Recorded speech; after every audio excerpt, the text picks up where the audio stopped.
Buenas noches, América. Algo está cambiando en la narrativa política estadounidense, en la percepción de los ciudadanos. Políticas que antes estaban denostadas por ser consideradas demasiado a la izquierda vuelven con fuerza en figuras como las de Bernie Sanders, Elizabeth Warren o Alexandria Ocasio-Cortez. Sí, el Partido Demócrata se ha ensanchado por la izquierda por la aceptación de propuestas como las de imponer tasas impositivas del 70% a los ultrarricos, la expansión de la cobertura de salud para todos los estadounidenses o políticas medioambientales más estrictas. Políticas que son consideradas socialdemócratas en Europa y que aquí se intentan desacreditar tildándolas de socialistas o aún peor de comunistas. En su discurso sobre el Estado de la Unión, Trump se conjuró para que Estados Unidos, dijo, no fuera nunca socialista. Y en su discurso en Florida esta semana, frente a la comunidad venezolana, mencionó socialismo más de una docena de veces. El éxito de estas políticas es relativamente nuevo en Estados Unidos. Bernie Sanders lo defendió con éxito en las últimas primarias, que perdió frente a Hillary Clinton, y hasta la dirección del partido se asustó tanto que decidió jugarle en contra para garantizar el éxito de Clinton. Un éxito que duró poco, por cierto. Sanders, como Alexandria Ocasio-Cortez, han construido su popularidad en torno a los jóvenes, que son los futuros votantes, que no compran ya esa idea de los republicanos de que socialismo y comunismo son el mismo fantasma o que algo sea socialista es por consiguiente malo. Hoy el 51% de los estadounidenses entre 18 y 29 años tiene una visión positiva del socialismo. Un socialismo que se asemeja a las democracias europeas o canadienses. Trump, no sé si advirtiéndolo o porque necesita un enemigo político con quien debatir y combatir, está comenzando una cruzada narrativa para extender la idea de que estas políticas de algunas voces demócratas son similares a la mal llamada revolución del socialismo del siglo XXI, que acuñó Chávez y que hoy mal defiende Maduro. El socialismo, como sistema económico y político en Estados Unidos, ya no se puede considerar un paria. Tampoco es mayoritario, pero crece. Sus impulsores deberían abrir un debate de ideas que se alejara de la confusión intencionada que busca asociarles al fracaso de Venezuela y plantear con honestidad cómo esas políticas europeas pueden tener éxito en Estados Unidos y cómo éstas se financiarían. El votante está escuchando. Son las 8 en Bogotá, Lima, Quito y la costa este de Estados Unidos y las 10 en Buenos Aires y Santiago. Y esto es Poder Latino. Bienvenidos.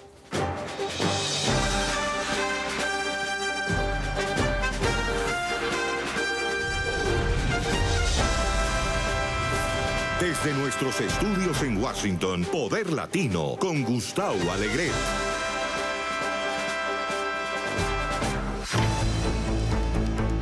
Tiempo para las noticias, para poner algunos pies de página, algunos datos a las cuestiones de la actualidad.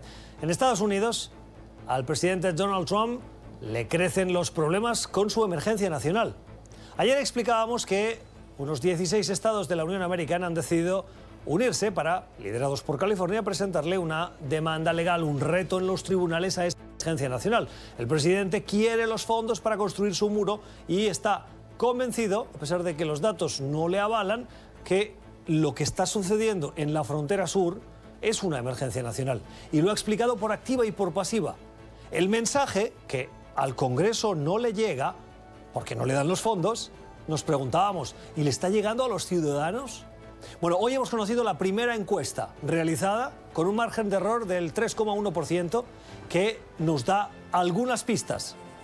Y grosso modo lo que dice esa encuesta es que el 59%, es decir, 6 de cada 10 estadounidenses, no creen que la situación en la frontera sur sea una emergencia nacional.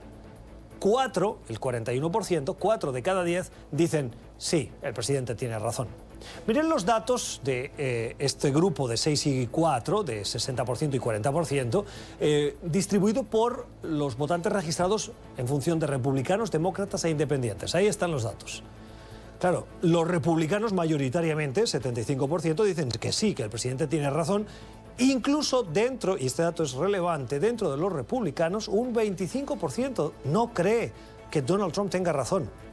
Los demócratas, a la inversa, el no es sustancialmente superior y también es relevante que casi 2 de cada 10 demócratas registrados creen que el presidente tiene razón.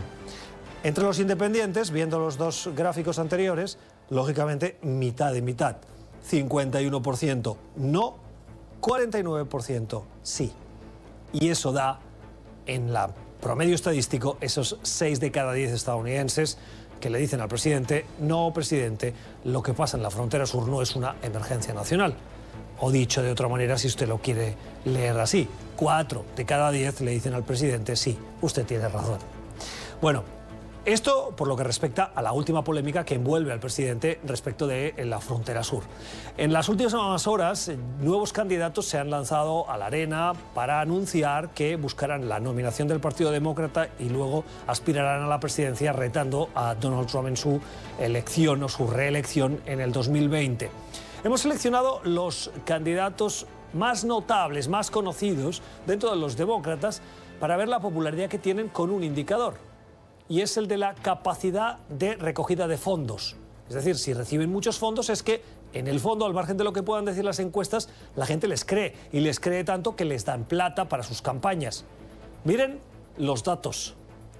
Bernie Sanders, en 24 horas, ha recaudado más de 6 millones de dólares. Y además Bernie Sanders insiste en que esas donaciones son de promedio por persona de 27 dólares. De 27 en 27 ha llegado a 6 millones de dólares, lo que da a entender la capacidad de movilización de voto de esta voz dentro de la izquierda del Partido Demócrata.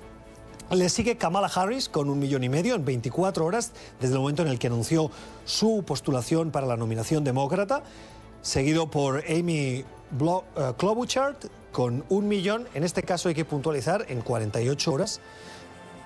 Le sigue Elizabeth Warren en 24 horas casi 300.000 dólares. Y finalmente Julián Castro, que goza de una popularidad ínfima, bajísima dentro de los demócratas, pero que aún así fue, si no recuerdo mal, el primer demócrata en anunciar formalmente que buscaría esa nominación, y en 2 semanas consiguió 220.000 dólares. Una cifra que puede parecer bajita, pero claro, distribuida en 2 semanas, pues imagínense, y comparado sobre todo con la de Bernie Sanders.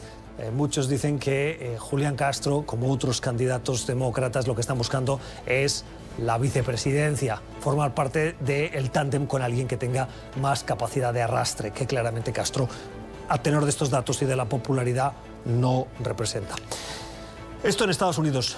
En este repaso de las noticias les doy un dato preocupante de lo que está sucediendo en Francia. Hemos visto que en las últimas horas los franceses, y particularmente los parisinos, han salido a las calles para protestar con el lema de «Basta ya».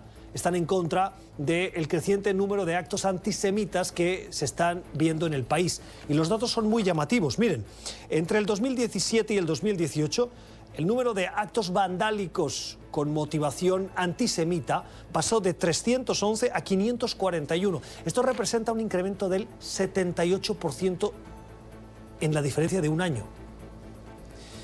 En el 2004, hay que irnos un poquito para atrás para también ver esta cifra en perspectiva, hubo más de 900 actos antisemitas.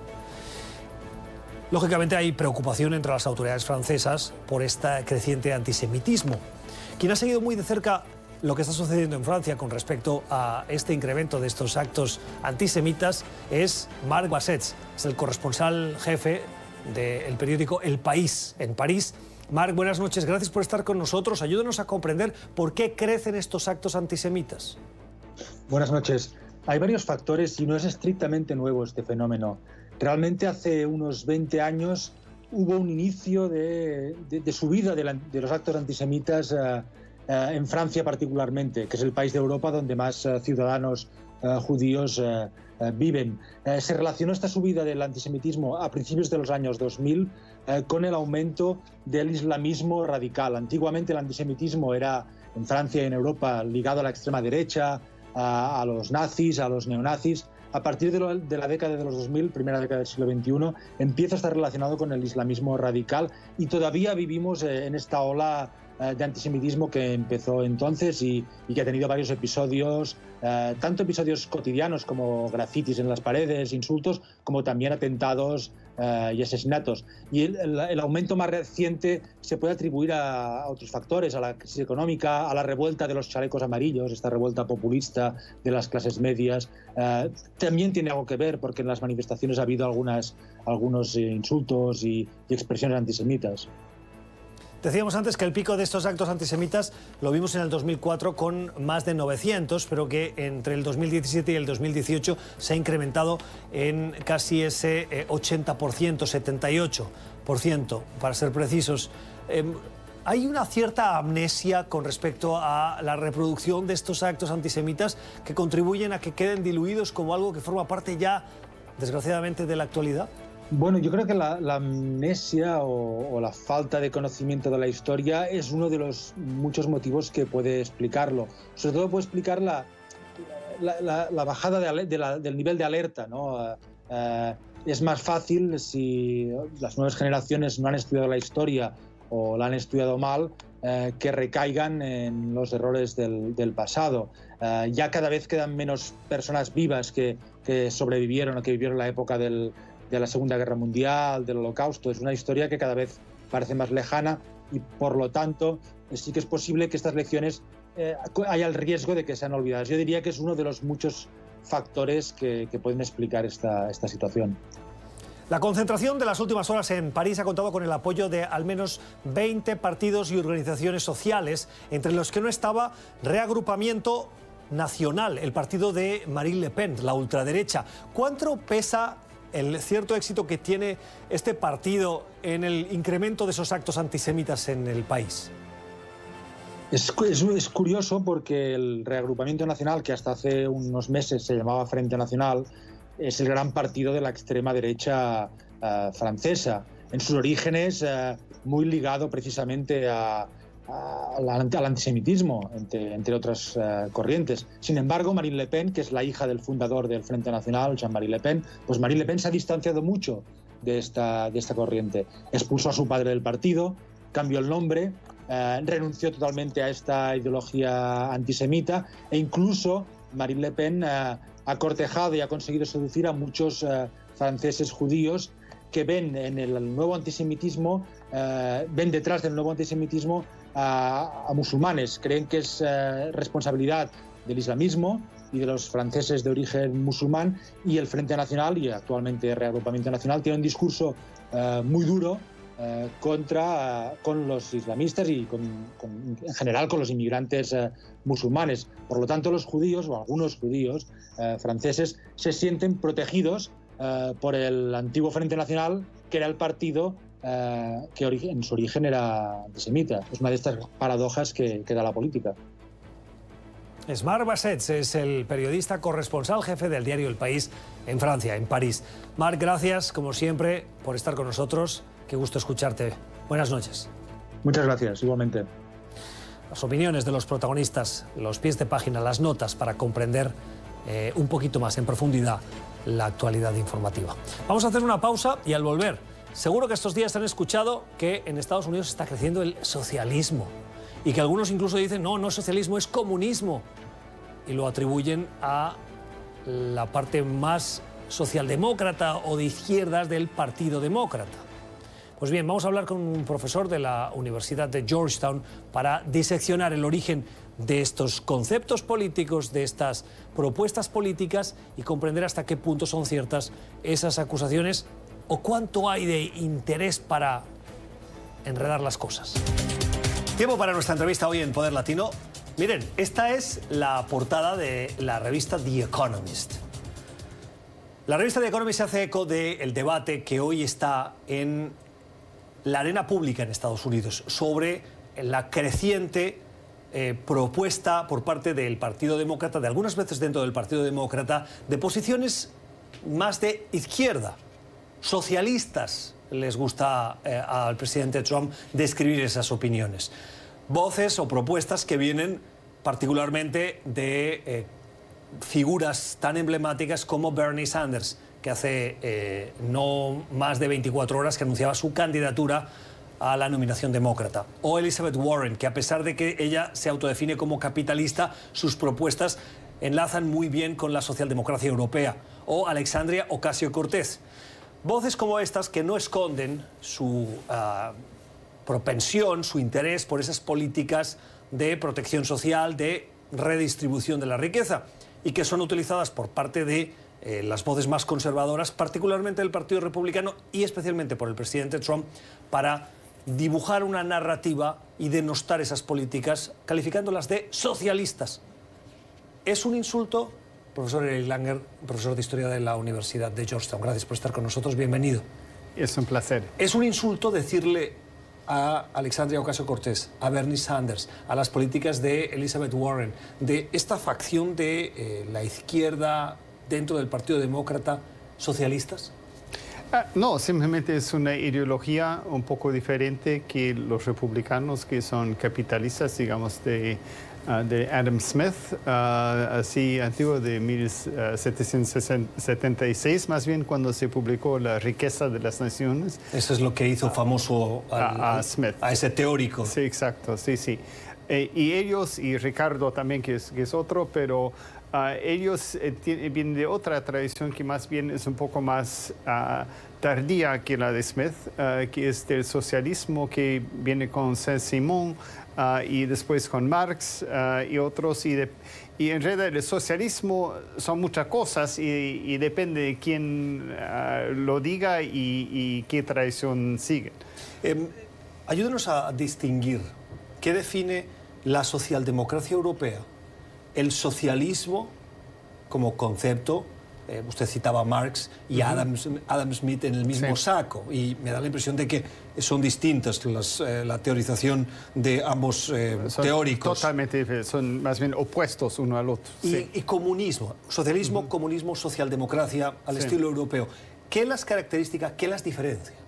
Bueno, en realidad el capitalismo en sí es un sistema económico, no tiene mucho que ver. El socialismo más bien es un sistema político, y eso tiene que ver con la idea de que el Estado tiene cierta responsabilidad hacia los ciudadanos, de tener, que los ciudadanos puedan tener una vida sana, quiere decir entonces algún servicio para los ciudadanos para que siempre puedan estar sanos, entonces un servicio médico, también tener suficiente para comer, cosas así. El comunismo, al mismo tiempo como Marx lo definió, eso es solamente una forma de hacerlo, es que el socialismo, y como también Khrushchev lo dijo, el presidente ruso en los años 50, dijo que el socialismo es una fase hacia el comunismo. El comunismo es donde los obreros han tomado el poder, que ya no existe capitalistas, sino que las fábricas están en manos de los obreros y todos solamente trabajan tanto como necesitan para llenar sus necesidades y nada más, un cierto paraíso, digamos, terrenal. ¿Qué distingue, estamos claros en la descripción que usted nos ha hecho de comunismo, qué distingue socialismo de socialdemocracia? Bueno, en realidad los dos se nutren, me parece, y eso es importante. Y los socialdemócratas más bien son los que dicen el socialismo en la parte del Estado solamente se puede hacer dentro de la democracia. Y más bien que lo que hay que hacer es consultar al pueblo, pero hay que darles también, si ellos quieren, ciertos beneficios, como decíamos, de salud, de ingresos, de un gobierno que pueda abarcar varias necesidades como escuelas, caminos, bomberos, todas esas cosas. En realidad, aún en Estados Unidos, que se define como una sociedad capitalista, también hay mucho socialismo en realidad también, y me parece que es algo que los gobiernos siempre han hecho hasta cierto punto. En la Edad Media, por ejemplo, el gobierno solamente hacía dos cosas, que era la defensa y también la justicia. Y lo demás no importaba porque no tenía la capacidad tampoco. Pero ya en una sociedad industrial ya hay mucho más capacidad porque hay muchos más recursos. Y entonces ya la gente también exige más del Estado que antes. Las políticas de Bernie Sanders, de Elizabeth Warren, de Alexandria Ocasio-Cortez, este tipo de políticas dentro del Partido Demócrata, ¿son socialdemócratas o socialistas? Son socialdemócratas, más bien Eso es lo interesante aquí en Estados Unidos. Lo que en Europa sería el centro hasta el centro de derecha, aquí está definido como la izquierda, porque en realidad el espectro político, especialmente después del presidente Ronald Reagan en los años 80, se giró más a la derecha. Y entonces ya ahora todo lo que queda más a la izquierda de lo que Reagan parecía del centro, que entonces era de ultraderecha, ya ha cambiado en ese sentido. Entonces, de alguna forma, la política en Estados Unidos es mucho más de derecha o centro derecha. No hay una izquierda en realidad. Lo que sí hay que tomar en cuenta es Bernie Sanders no es demócrata. Él es del Partido Socialista, ¿no? Pero él también utiliza el Partido Demócrata para competir para ser presidente. Él originalmente no es demócrata. Miren lo que publica en ese reportaje el The Economist, este fragmento que nos llamó la atención. Mientras que los políticos de la derecha han abandonado con demasiada frecuencia la batalla de las ideas y se han retirado hacia el chauvinismo y la nostalgia, la izquierda se ha centrado en la desigualdad, el medio ambiente y la forma de otorgar poder a los ciudadanos en lugar de a las élites. Sin embargo, aunque la nueva izquierda hace algunas cosas bien, su pesimismo sobre el mundo moderno va demasiado lejos. Sus políticas sufren de ingenuidad en cuanto a presupuestos, burocracias y empresas.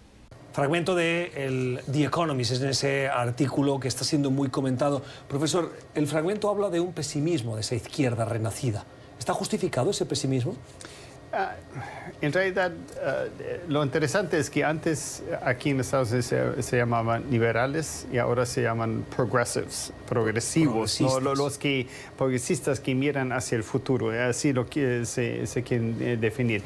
Obviamente liberal quiere decir una cosa diferente en América Latina que aquí, quiere ser más bien de derecha, pero aquí de centro izquierda.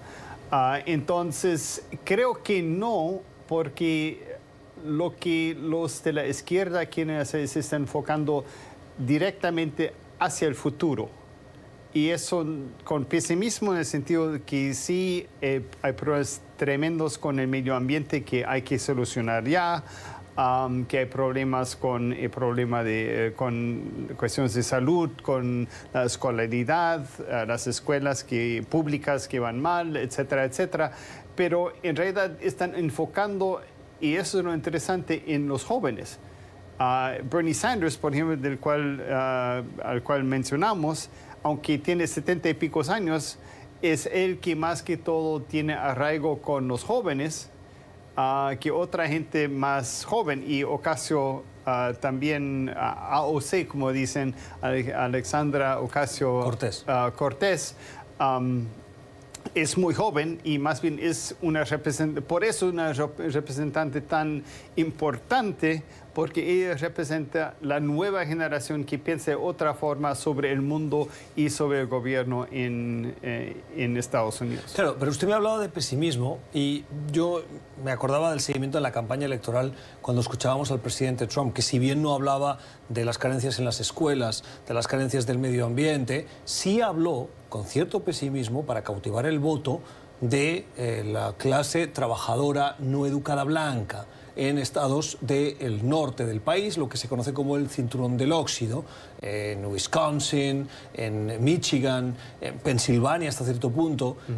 Ese mensaje pesimista al que hace referencia el artículo de The Economist, ¿también tiene alguna ramificación en el discurso de Trump, en el trumpismo? Me parece que más bien son los de derecha que más que todo juegan con el pesimismo. Si uno recuerda, por ejemplo, el discurso inaugural de Trump, que era de regiones devastadas, de problemas económicos, de inmigración que iba a inundar a Estados Unidos con extranjeros y acabar con la cultura norteamericana, etc. Entonces yo creo que el discurso de derecha es mucho más pesimista en realidad. Y juegan con ese miedo más bien. Y eso es lo interesante. Ahora que dice esto, el presidente Trump estuvo esta semana en Miami, en el Doral, donde se reunió con la comunidad venezolana, y allí mencionó 20... Doralzuela, ¿no? Sí, Venezolana, ¿no? Sí, sí. Por eso dicen Doralzuela, porque hay muchos venezolanos en Doral. Sí. Bueno, mencionó 20 veces la palabra socialismo para hablar de las políticas que hoy se han aplicado en los últimos 20 años en Venezuela. Esa asimilación entre la amenaza socialista y las políticas que han definido a Chávez y a Maduro de socialismo del siglo XXI, de esa revolución, ¿tienen algo que ver? Obviamente sí, pero me parece que es un socialismo de corrupción más que todo. Porque lo que intentó hacer Chávez y que Maduro ha sido haciendo, pero ha tenido que cambiar algo, es hacer el Estado tan poderoso y dividir la sociedad en unidades tan pequeñas que ya no podía controlar el Estado. Y la idea de los republicanos acá es que el socialismo es Venezuela y también es el Estado grande que le van a sacar todo en impuestos y eso es malo. Y si los socialdemócratas quieren sacar más impuestos, pero más que todo de los ricos para más igualdad, digamos, de ingresos y también para servicios, porque dicen que ¿qué hace uno que es multimillonario? ¿Qué hace con toda esa plata? ¿De qué sirve? No tiene ninguna utilidad. Pero al mismo tiempo, yo creo ligar el socialismo con Venezuela es incorrecto porque eso no son socialistas. Eso eran más bien unos que nunca iban a dejar el poder, que querían acaparar toda la sociedad y que eran corruptos en sí, que más bien robaban. Y en realidad, si uno ve, por ejemplo, Europa, Suecia, Noruega, que tienen, por ejemplo, gobiernos socialistas, eso no tiene nada que ver. Entonces, es una versión tergiversada, en realidad, del socialismo. Y obviamente el gran contraejemplo contra la izquierda en América Latina ahora, y por eso en parte ha ganado Bolsonaro en Brasil, Lenín Moreno, que era también más es volcado hacia otro lado, que ha ganado en Colombia centro derecha, etcétera, etcétera, y hasta en el Perú. Porque el gran contraejemplo es Venezuela y nadie quiere ser como Venezuela ahora y con razón, porque es una tragedia lo que está pasando allá. Las explicaciones del profesor Eric Langer, profesor de Historia de la Universidad de Georgetown. Profesor, muchas gracias por haber estado con nosotros y por ayudarnos a intentar entender todos estos conceptos de modelos económicos y políticos que hoy forman parte de esta narrativa que afecta a Estados Unidos y también al continente. Sí, muchas gracias. Muy complicado este tema, pero hay mucho que hablar más, pero ojalá con sus que explicaciones es un comienzo. Le pusimos un poquito de luz. Gracias. De nada. Tiempo para el análisis, para profundizar en una de las cuestiones que está ocupando la atención informativa del continente. Sí, hablamos de Venezuela. En 3 días, el ejército venezolano, que hoy continúa, al menos en la apariencia que nos dan los mensajes que nos llegan oficialmente, al servicio de Nicolás Maduro. Pero este ejército, esta tropa, enfrenta el próximo sábado, en 3 días, uno de los dilemas más fundamentales de su existencia. ¿A quién se deben? ¿Van a permitir entrar esa ayuda humanitaria? Algunas voces dentro del ejército, sea cual sea la facción militar, aérea, terrestre, la que sea, han dicho que desconocen a Nicolás Maduro. Son pocos, pero son simbólicos. Quien conoce bien la situación del ejército, quien tiene buenas fuentes, y por eso hoy hemos querido invitarla, es Sebastiana Barráez. Señora Barráez, gracias por estar con nosotros desde Venezuela. Bienvenida al programa. Gracias, Gustavo, a ti por la oportunidad.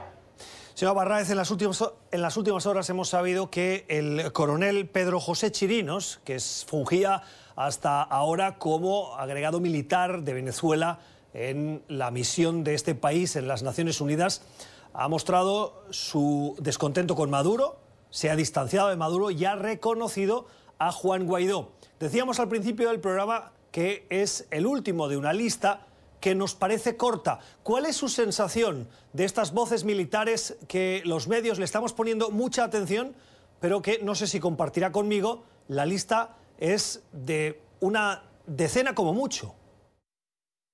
Sí, lo primero que hay que precisar es que el coronel que se pronunció no es el agregado militar, él es un asesor militar. El agregado militar de Venezuela en la ONU es un general de división. Lo otro es que, en efecto, apenas hay algunos oficiales activos que se han pronunciado y un número importante de oficiales retirados. Pero esto no representa lo que está sucediendo al interior de la Fuerza Armada Nacional Bolivariana, y es muy importante que sepan que además el mayor respaldo que tiene Nicolás Maduro en el poder es el alto mando militar, incluyendo los jefes de las regiones de defensa integral y de las zonas operativas que integran el llamado alto mando militar ampliado. El resto de la estructura de la Fuerza Armada ha sufrido un quiebre profundo, una desmoralización generalizada, una situación que convierte a una Fuerza Armada profundamente fracturada y dividida, que no tiene la capacidad de responder ni de manera fehaciente para sostener a Nicolás Maduro en el poder, pero tampoco para enfrentarlo. Esa es la situación que se está viviendo en la Fuerza Armada Nacional Bolivariana. ¿Qué porcentaje dentro de todas las Fuerzas Armadas representan esos altos mandos que dice usted que le son fieles todavía a Nicolás Maduro? No, el alto mando militar en Venezuela lo integran 9 altos oficiales. Y tenemos además pues, lo que es el alto mando militar ampliado, que son los jefes de las redes y de las CODI. Realmente son un número muy pequeño, al cual hay que agregarle aquellos oficiales, comandantes, coroneles, alguna tropa, algún porcentaje muy pequeño de tropas que respalda al gobierno nacional. El problema es que la Fuerza Armada no se divide objetivamente hablando entre quienes respaldan a Nicolás Maduro y quienes respaldan a Juan Guaidó. Ese no es el dilema de la Fuerza Armada. El dilema de la Fuerza Armada con el anuncio de la ayuda humanitaria es que la estructura generalizada de la Fuerza Armada Nacional está sufriendo, quizás como ningún otro sector de la vida nacional, la mayor crisis por la falta de alimentos, por la falta de medicamentos, por las circunstancias en las cuales están trabajando, además de la gran presión, de la gran persecución interna, de la imposición que hay de contra las decisiones que pretenden asumir los integrantes de la Fuerza Armada. Eso ha colocado a la institución armada en una situación de fractura de varios grupos y de una posición que asumen que es necesaria la entrada de la ayuda humanitaria y otro sector pequeño que ve como necesidad la defensa de la revolución bolivariana. Muchas cosas me pone ya usted sobre la mesa. El grupo, como decía usted, es pequeño, pero entiendo que es poderoso y sigue controlando la estructura de las Fuerzas Armadas en su conjunto. Quería preguntarle, como primer punto, como primer tema, el gobierno o el entorno de Juan Guaidó, que ha sido reconocido por la comunidad internacional como presidente encargado de Venezuela, ¿está teniendo contactos con ese alto mando militar? Mira, no desconozco si realmente hay comunicación entre ese entorno de Juan Guaidó y el alto mando militar. De lo que sí estoy segura es de que se creó un puente que no existía desde el momento en el cual la Asamblea Nacional propuso una ley de amnistía. Hasta ese momento, la verdad es que la Fuerza Armada, o por lo menos los integrantes de la Fuerza Armada, que estaban en contra del gobierno nacional y de algunas políticas que aplicaba el gobierno nacional, pues se encontraban, digamos, en una posición aislada, solas. Y por otro lado estaba la sociedad civil, que por su lado también pues, llevaba adelante una lucha constante, en este caso contra el gobierno. Ahora bien, la ley de amnistía creó un puente de comunicación, creó la necesidad en ambos sectores de reconocer al otro, es decir, de la Fuerza Armada reconocer al mundo civil, que hasta ese momento tenía un profundo divorcio, y esa sociedad civil que empieza a reconocer y aceptar a la Fuerza Armada como un aliado importante en los objetivos que se propone ese sector opositor que está en contra de Nicolás Maduro y que pretende sacarlo del poder. Me preguntaba si usted conoce el grado de influencia de Cuba y de agentes cubanos dentro de la estructura de las Fuerzas Armadas. Siempre se habla que la seguridad del presidente Maduro o de Nicolás Maduro, en función de quién lo mencione, está en manos de los cubanos. Pero últimamente también he leído la entrada, la presencia de esos agentes cubanos en esa estructura de poder de las Fuerzas Armadas para asegurar esa fidelidad a Nicolás Maduro. Mira, la presencia de los cubanos en el mundo político y en el mundo militar y en el entorno del poder está presente casi desde la llegada de Hugo Chávez al poder, pero sobre todo después del golpe del 11 de abril. Los cubanos no solamente hacen presencia en oficinas administrativas, sino que además tienen una fuerte presencia en la institución castrense. Y esto, por supuesto, ha influido en que tengamos a los cubanos interrogando oficiales, que los tengamos dándole órdenes a generales, a almirantes de la Fuerza Armada, que los tengamos dentro de las instalaciones del Palacio de Miraflores, que es el Palacio Presidencial, que lo tengamos en todas las estructuras de investigaciones, de inteligencia, de los órganos de seguridad del Estado. Y esto ha sido fundamental para que, entre otras cosas, dentro de la Fuerza Armada se haya logrado detectar una serie de oficiales que habían manifestado o que han manifestado molestia e inconformidad con el gobierno nacional. Pero hay algo que no puedo dejar de mencionar, porque para mí significó el punto de quiebre de la Fuerza Armada, que es la imposición de la Asamblea Nacional Constituyente. Esto realmente representó la fractura, porque a pesar de que hubo muchos campanazos al interior de la Fuerza Armada, incluso desde el propio alto mando militar, para que no se cometiera una acción como esta, que estaba viciada de legalidad en su origen, pues terminó imponiéndose porque, entre otras cosas, realmente la inteligencia cubana logró desactivar, apresar, detener, sacar de la Fuerza Armada a números importantes de oficiales que habían manifestado con justa razón que era un error aprobar esa Asamblea Nacional. Hoy la Fuerza Armada está viviendo las consecuencias de ese gravísimo error que se cometió en el año 2017. Usted habla de represión dentro de las Fuerzas Armadas. ¿Cuál es el alcance de esa represión y, sobre todo, de la represión que sufren internamente? ¿De qué tipo es? Para que podamos entender, cuando hablamos de represión, si es simplemente que no permiten expresar un punto de vista disonante o es que es una represión que entra en la parte de la represión física. No, la represión es en todos los aspectos. Ahí sí no hay piedad por nadie. Es decir, ahí no hay libertad para expresarse.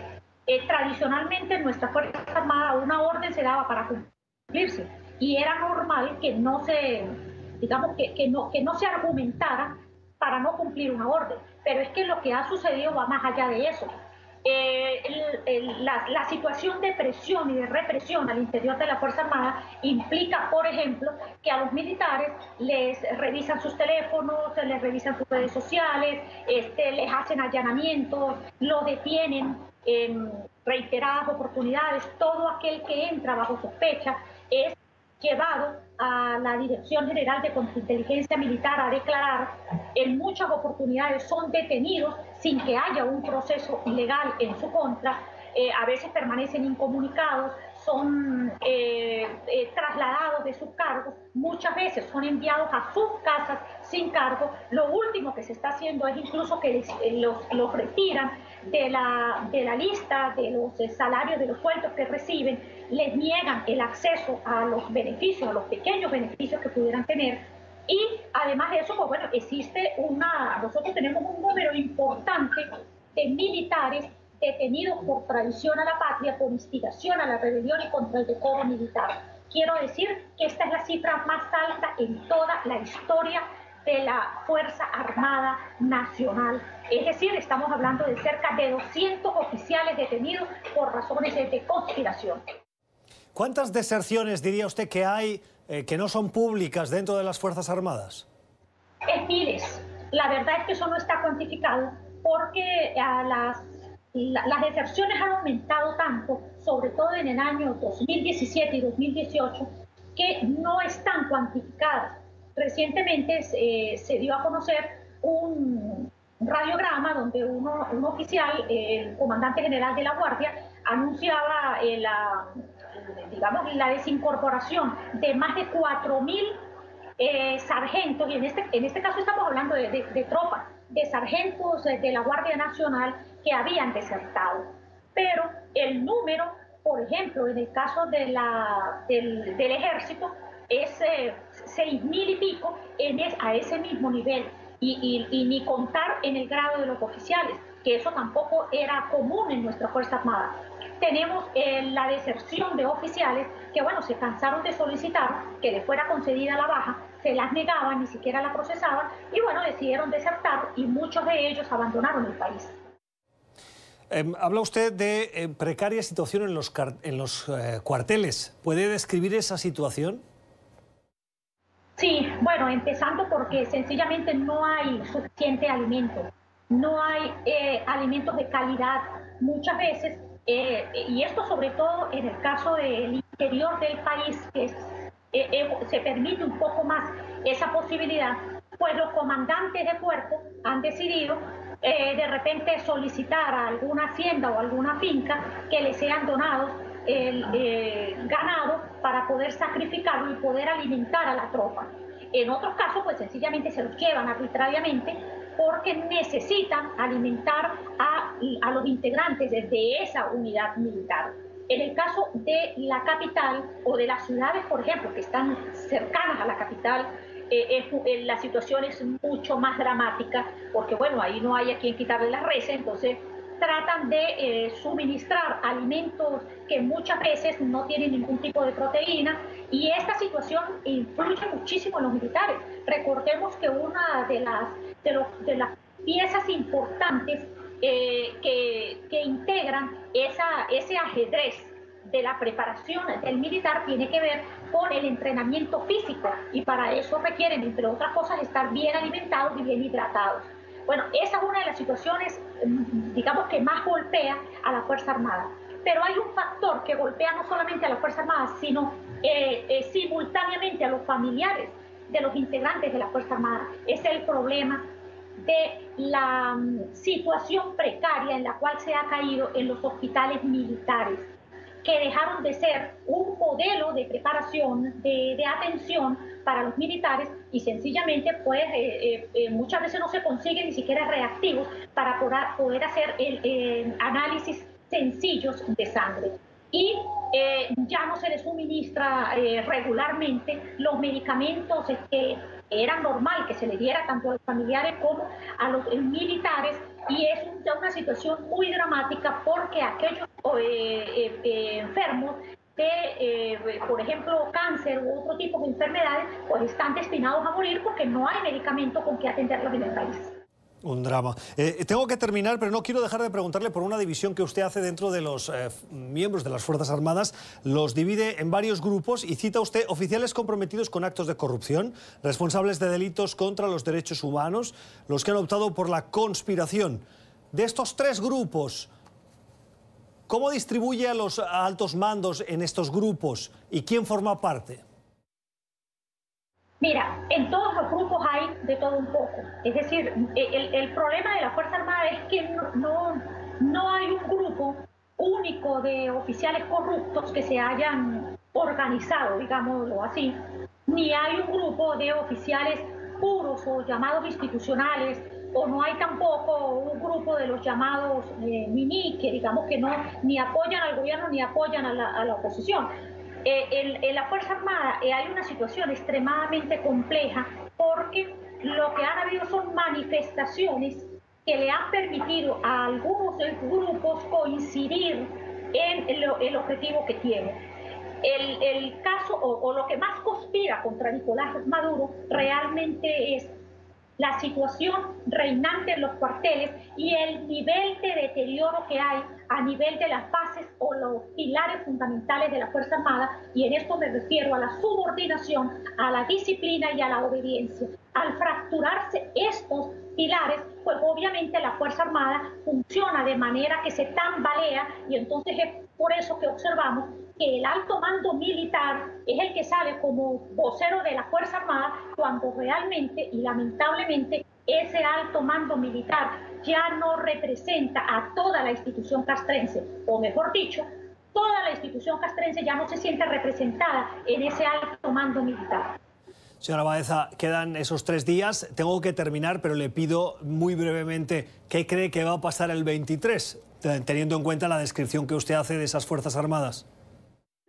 Mira, yo sé que el gobierno ha tratado de ubicar en la situación, a lo largo de la frontera, ha tratado de ubicar a los comandantes más fieles, más incondicionales, tratando de que puedan ejercer la suficiente presión sobre sus subalternos para impedir cualquier acción de la entrada de la ayuda humanitaria. Yo no sé si realmente esto lo vayan a lograr, pero por lo menos son las intenciones hasta ahora que el gobierno tiene, y bueno, y están acelerando una serie de medidas y de órdenes para tratar de evitar que entre algún tipo de ayuda humanitaria o que haya una intervención militar.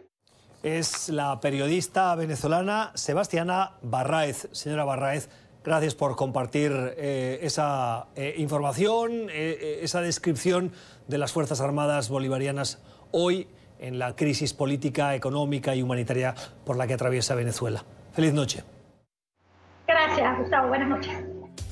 La opinión de los expertos a los que consultamos para comprender un poquito mejor la situación de Venezuela. Vamos a hacer una nueva... Tiempo para la cultura, para la recomendación que nos llega de la mano de Alexandra Colonna Mil. Alexandra, buenas noches. Buenas noches, Gustavo. Y hoy con música, ¿verdad? Con música, ¿Qué sí. nos recomiendas? Bueno, vamos a hablar un poquito de Gabriela Montero. Para los que no la conocen, es esa pianista y compositora venezolana muy famosa que se ha dado a conocer un poco por sus improvisaciones. No, ella en pleno concierto, pleno recital, toma sugerencias de la audiencia y hace... Y las incorpora. Y las incorpora, hace una composición basada en un tema que la audiencia le da. Y eso solo lo pueden hacer los genios. Claro, sí, o sea, yo ni me imagino cómo uno empieza a pensar por ahí. Pero bueno, se ha dado a conocer por eso y por ser una crítica muy abierta contra el régimen de Nicolás Maduro en Venezuela. Ella recientemente ha tornado un poco al humor y a su genio musical. Y en su cuenta de Twitter y otras redes sociales comenzó lo que ella llama una serie Infames del régimen, y son unas mini composiciones en piano dedicadas a Nicolás Maduro y sus compinches, la gente que está en el gobierno de Venezuela, ¿no? Maduro, su madre.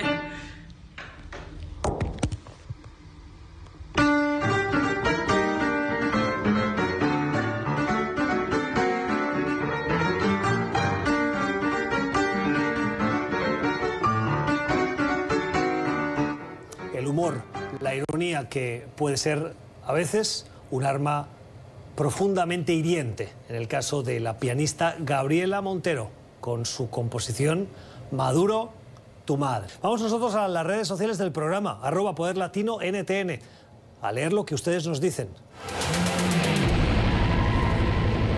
Es verdad, no soy tan fan de Trump, pero por otro lado, el papel de la izquierda global con el caso de Venezuela ha sido muy lamentable. Autodenominados humanistas e intelectuales se creen un guión que no resiste el más mínimo análisis y contraste con la realidad. Ceguera ideológica. Gracias, Reinaldo, por su reflexión. Sí, hay posicionamientos de izquierda hoy que dan apoyo a Nicolás Maduro, pero en honor a la verdad también hay que decir que no todos los posicionamientos de izquierda están con Maduro, y de hecho hay muchos posicionamientos hoy de izquierda o de las socialdemocracias de los países occidentales que están con Juan Guaidó. Por lo tanto, no creo que sea un eje ideológico el que distinga quién está con Maduro y quién no. Habría otro que muy probablemente nos daría para un análisis en Poder Latino. Gracias por la generosidad de su tiempo, por sus comentarios, por estar al otro lado en este tiempo de análisis del programa de Poder Latino. Nosotros lo dejamos aquí, volvemos mañana, pero antes les deseamos que pasen una feliz noche. Que descansen.